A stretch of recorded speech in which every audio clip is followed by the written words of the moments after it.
Hi everybody, कैसे हो सारे के सारे। तो हम पढ़ रहे हैं एक्सरसाइज 10.2।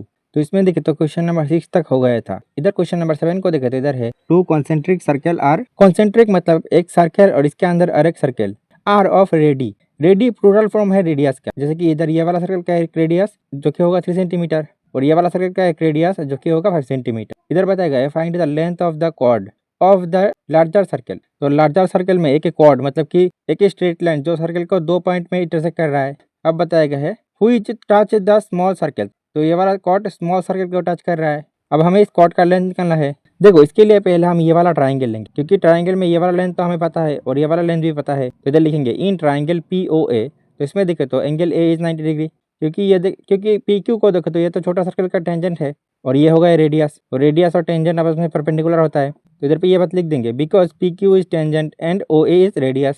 फिर तो सो बाय पाइथागोरस थ्योरम हम लिख सकते हैं कि OP square equal to OA square plus PA square. और OP का लेंथ है 5 तो 5 का स्क्वायर इक्वल टू OA का लेंथ है 3 तो 3 का स्क्वायर प्लस PA स्क्वायर। और 5 का स्क्वायर है 25 इक्वल टू 3 का स्क्वायर है 9 और PA स्क्वायर तो एज इट इज और 25 तो एज इट इज और इसको इधर लेंगे तो -9 इक्वल टू PA स्क्वायर और माइनस करेंगे तो 16 equal to PA square. Therefore PA equal to 4। वैसे सिमिलरली हम ये वाला ट्राइंगल लेंगे तो ये हो गया छोटा सर्कल का रेडियस और ये वाला हो गया बड़ा सर्कल का रेडियस। तो इधर लिखेंगे सिमिलरली फ्रॉम ट्राइंगल OAQ। तो इसमें देखें तो लिख सकते हैं कि we get AQ equal to 4। तो फिर ना total length of the chord equal to PA plus AQ equal to PA का वैल्यू निकला है 4 और AQ का वैल्यू भी निकला है 4 इक्वल टू 8 सेंटीमीटर। उसके बाद क्वेश्चन 8 को देखिए इधर है a quadrilateral ABCD is drawn to circumscribe of a circle. मतलब ये वाला क्वाड्रिलेटरल सर्कल को टच कर रहा है। AB plus CD equal to AD plus BC। तो इसके लिए लिखेंगे here D is external point of circle. तो फिर so DR equal to DS होगा। साइड में लिखेंगे because both are tangent from point D। इसको रख देंगे इक्वेशन 1 में। वैसे similarly A is the external point of circle. तो फिर so AS equal to AP होगा। इसको रख देंगे इक्वेशन 2 में। And B is the external point of circle तो BP इक्वल टू QP होगा। इसको रख देंगे इक्वेशन 3 में। वैसे C is the external point of circle तो फिर सो CR इक्वल टू CQ होगा। इसको रख देंगे इक्वेशन 4 में।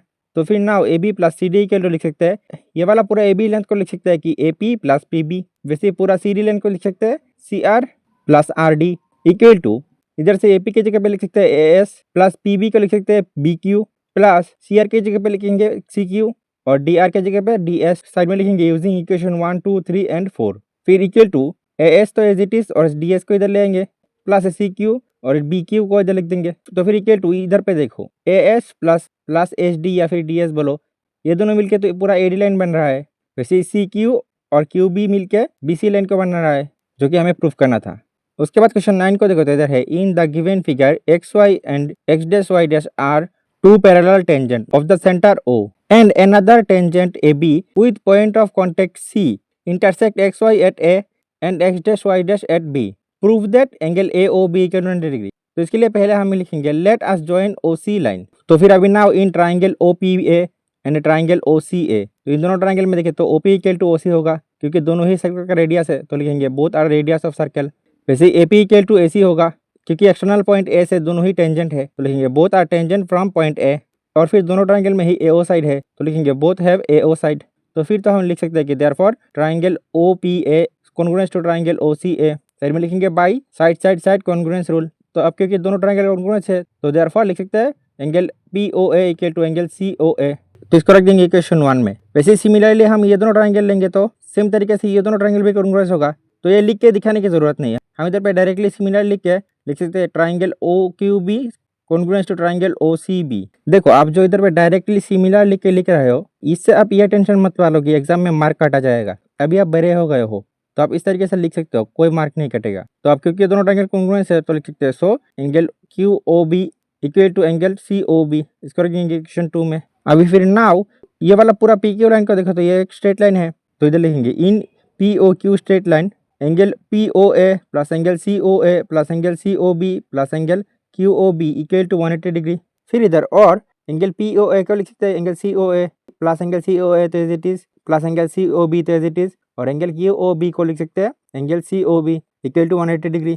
और एंगल COA मतलब कि 2 इंटू एंगल COA। वैसे angle COB 2 into angle COB equal to 180 degree. और 2 को कॉमन लेंगे तो angle COA plus angle COB equal to 180 degree.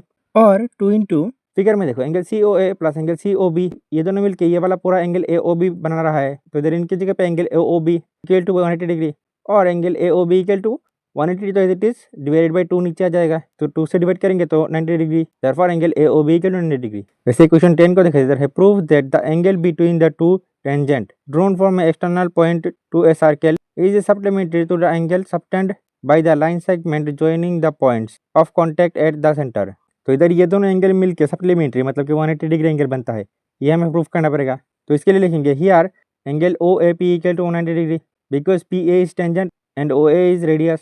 वैसे angle OBP equal to 90 degree because PB is tangent and OB is radius. तो फिर now in quadrilateral AOB angle OAP plus angle APB plus angle OBP plus angle BOA equal to 360 degree, और इधर से angle OAP को लिख सकते हैं 90 degree plus angle APB तो एज इट इज, और इसको लिख सकते हैं 90 डिग्री प्लस एंगल BOA तो as it is equal to 360 degree, और angle APB plus angle BOA equal to 360 तो एज इट इज, ये वाला 90 माइनस में आ जाएगा और ये वाला भी 90 और ये वाला 90 भी माइनस में आ जाएगा, इक्वल टू इन दोनों को माइनस करेंगे तो 270 degree minus 90 degree equal to minus करेंगे तो 180 डिग्री। तो फिर लिख सकते हैं hence the angle between the two tangent and angle subtended by the line segment joining the points of contact at the center are supplementary।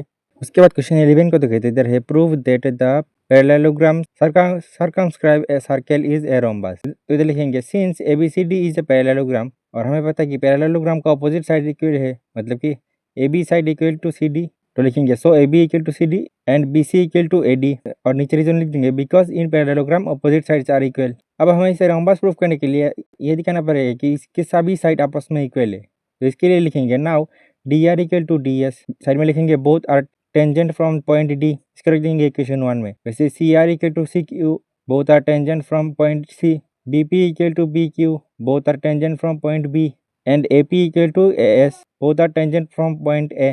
तो फिर अभी हम लिखेंगे adding all equation we get तो DR plus CR plus BP plus AP equal to DS plus CQ plus BQ plus AS, और फिर figure में देखो DR और CR मिलके होगा DC, BP और AP मिलके होगा AB इक्वल टू DS और AS मिलके होगा AD, और CQ और BQ मिलके होगा BC, और इधर से DC के बदले लिख सकते हैं कि AB प्लस AB तो as it is equal to AD तो एज इट इज, और इधर से BC को लिख सकते हैं AD, और AB प्लस AB होगा 2AB इक्वल टू 2AD, और AB इक्वल टू 2AD तो एज इट इज और डिवाइडेड बाई 2 नीचे आ जाएगा, तो 2 कैंसिल और therefore AB equal to AD। तो फिर सो इधर पे है कि AB इक्वल टू CD, और इधर पे है कि AB और AD इक्वल है, और इधर पे है कि AD इक्वल है BC का, तो अब क्योंकि सभी साइड आपस में इक्वल है तो लिख सकते हैं so it is a rhombus.